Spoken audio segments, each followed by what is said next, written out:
అంటే ముందు సిట్టేసి ఇవన్నీ బయటికి లాగుతారు. ఈ డబ్బులు మనీ లాండరింగ్ జరిగిందనేది ఎస్టాబ్లిష్ చేస్తారు. మనీ లాండరింగ్ జరిగిందని కానీ తెలిస్తే ఎస్టాబ్లిష్ అయితే ఈడీ రంగంలోకి వెళ్తుంది. ఈడీ వస్తే పిఎంఎల్ఏ అనే చట్టం అనేది వస్తుంది, PMLA prevention of money laundering act. So అది వస్తే దాని కింద బెయిల్ అనేది ఈజీగా రాదు. సో మామూలుగా అరెస్ట్ చేస్తే బెయిల్ నెల 2 నెలలు 3 నెలల్లో బెయిల్ వచ్చేస్తుంది.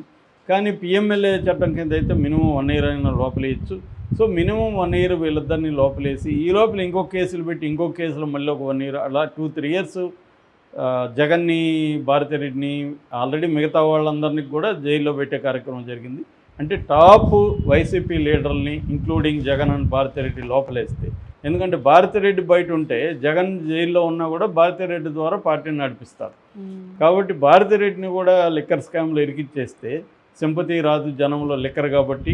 సో వీళ్ళిద్దరిని ప్లస్ మిగతా రోజా గీజా ఎవరు ఉంటే వాళ్ళు బయటికి వెళ్ళి బీజేపీలోనే చేరాలి, లేకపోతే జైలు కన్నా పోవాలి. ఈ 2 మార్గాలు ఉంటాయి. ఎందుకంటే తెలుగుదేశంలో వాళ్ళని చేర్చుకోలేరు. మిగతా వాళ్ళు తెలుగుదేశంలోనూ జనసేనలోనూ చేరొచ్చు. ఇలాగ వైసీపీని క్లియర్గా ఖాళీ చేసేస్తే 2029 ఎలక్షన్లకి వైసీపీ అనేది వీక్ అయిపోతే, బలహీనంగా పడిపోతే అప్పుడు లోకేష్ సీఎం కావడానికి అడ్డంకులు ఉండవు అనే ఒక ప్లాన్ ప్రకారం వెళ్తున్నట్టుగా మనకు కనపడుతుంది. ఆల్రెడీ భారతీ సిమెంట్స్ ఇబ్బందులు ఉంది. భారతీ సిమెంట్స్ అనేది 1999లో మే 12న స్థాపించారు. దాని పేరు Bharathi cement corporation private limited. ఇది రఘురామ్ సిమెంట్స్ అనే దాన్ని కొనుక్కున్నారు వీళ్ళు. కొనుక్కొని ఈ పేరు పెట్టుకున్నారు. దీంట్లో ఫస్ట్లో సాక్షి మీడియా ఆధ్వర్యంలో నడిచేది.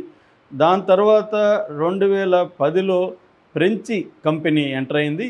వీక్యాట్ ఎస్ఏ అనే ఒక ఫ్రెంచ్ కంపెనీ భారతీ సిమెంట్స్లో 51% వాటాలని కొనుక్కున్నది. అంటే ఇప్పుడు భారతికి కానీ జగన్కి కానీ వీళ్ళకున్న షేర్లు అన్నీ కలిపితే 49% ఉన్నాయి. మధ్యలో దాల్మియా సిమెంట్స్, తర్వాత ఇండియా సిమెంట్స్, ఈ 2 కూడా పెట్టుబడులు పెట్టాయి దీంట్లో. అందుకనే ఇప్పుడు ఈడీ దాల్మియాది 377.2 కోట్లు 377 కోట్లు సీజ్ చేసింది దాల్మియాది. అట్లాగే జగన్ షేర్స్ కూడా 27.5 కోట్ల జగన్ షేర్స్ కూడా ఈడీ సీజ్ చేసింది దీంట్లో. ఎందుకంటే క్విడ్ ప్రోకోలో దీంట్లో పెట్టుబడులు పెట్టారని. అంటే వైఎస్ఆర్ ప్రభుత్వం కొంతమంది ఇండస్ట్రియలిస్టులకి హెల్ప్ చేస్తే వాళ్ళు దీంట్లో పెట్టుబడులు పెట్టారని. అలాగా ఇది మొత్తం ఏంటంటే ఇది ఉండేది ఎక్కడంటే నల్లలింగంపల్లి, కమలాపురం మండలంలో నల్లలింగంపల్లి గ్రామంలో ఉంటుంది ఈ ఫ్యాక్టరీ.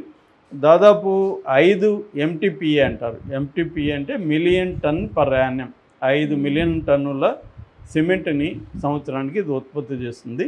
ఈ సంస్థ ఫ్రెంచ్ సంస్థ ఉంది కదా, ఇది 11 రాష్ట్రాల్లో దానికి కూడా సిమెంట్ కంపెనీలు ఉన్నాయి. వాళ్ళవి 30 మిలియన్ టన్నులు పర్ ఇయర్ చేస్తుంది అన్నమాట. సో ఇప్పుడు తర్వాత వీళ్ళు ఈ భారతీ సిమెంట్స్ వాళ్ళు ఇంకొక 2 కంపెనీలు కూడా పెట్టారు. అది Bharathi polymer India private limited. ఇది పాలిమర్ బ్యాగ్స్ని తయారు చేస్తుంది. రెండోది Bharathi rock products private limited. ఇది కాకుండా ఒక పవర్ జనరేటెడ్ కంపెనీ కూడా పెట్టుకున్నారు. ఎందుకంటే వాళ్ళ పవర్కి అవసరాల కోసం ఒక పవర్ జనరేటెడ్ ఇది కూడా పెట్టారన్నమాట. ఇలాగా ఇప్పుడు ఈ కంపెనీనే ఆల్రెడీ ఈడీ దీంట్లో ఉంది. ఇప్పుడు భారతీ లిక్కర్ కేసులో కూడా బాలాజీ ద్వారా ఇరుక్కునే అవకాశాలు ఉంది. ఎందుకంటే ఆల్రెడీ కసిరెడ్డి అరెస్ట్ అయ్యాడు, శ్రీధర్ రెడ్డి అరెస్ట్ అయ్యాడు, మిథున్ రెడ్డి మీద కత్తి వేలాడుతుంది, అరెస్ట్ కత్తి. సుప్రీంకోర్టు బెయిల్ పిటిషన్ విచారణ పోస్ట్పోన్ చేసింది. రెండోది ఏంటంటే ఇక్కడ వీళ్ళకి ఇంకొక పెద్ద ఇబ్బంది ఏంటంటే విజయసాయిరెడ్డి అప్రూవర్గా మారిపోతున్నాడు. అతనికి ఈ విషయాలన్నీ బాగా క్షుణ్ణంగా తెలుసు. ఈ బాలాజీ గురించి కూడా విజయసాయిరెడ్డికి మొత్తం తెలుసు. సో ఎందుకంటే ఆయన వీళ్ళందరికంటే ముందు నుంచి వైఎస్ఆర్ ఫ్యామిలీతో ఉన్నాడు కాబట్టి ఫైనాన్షియల్ ఫ్రాడ్స్ అనేవి ఆయనకి తెలియకుండా ఏది ఉండదు. కాబట్టి ఇప్పుడు ఆయన ఇటు వచ్చేసాడు కాబట్టి ఆయన దగ్గర నుంచి ఇవన్నీ వెళ్తుంది. కాబట్టి భారతిరెడ్డి అరెస్ట్ అయ్యే అవకాశాలు మాత్రం క్లియర్గా ఉన్నాయి. జగన్ కూడా మద్యం కుంభకోణంలో అరెస్ట్ అయ్యే అవకాశాలు ఉన్నాయి. మెల్లగా ఈడీ ద్వారా అరెస్ట్ చేయించాలన్న కార్యక్రమం కనబడుతుంది. మరి దీనికి మోడీ ఏ స్థాయిలో మద్దతు ఉందనేది మనం చూడాలి. ఎందుకంటే మోడీ మద్దతు లేకుండా ఈడీ ఎంటర్ కాదు. మోడీకి యాంటీగా ఉంటేనే ఈడీ ఎంటర్ అవుతుంది అనేది సామెత. కాబట్టి మరి చూడాలి.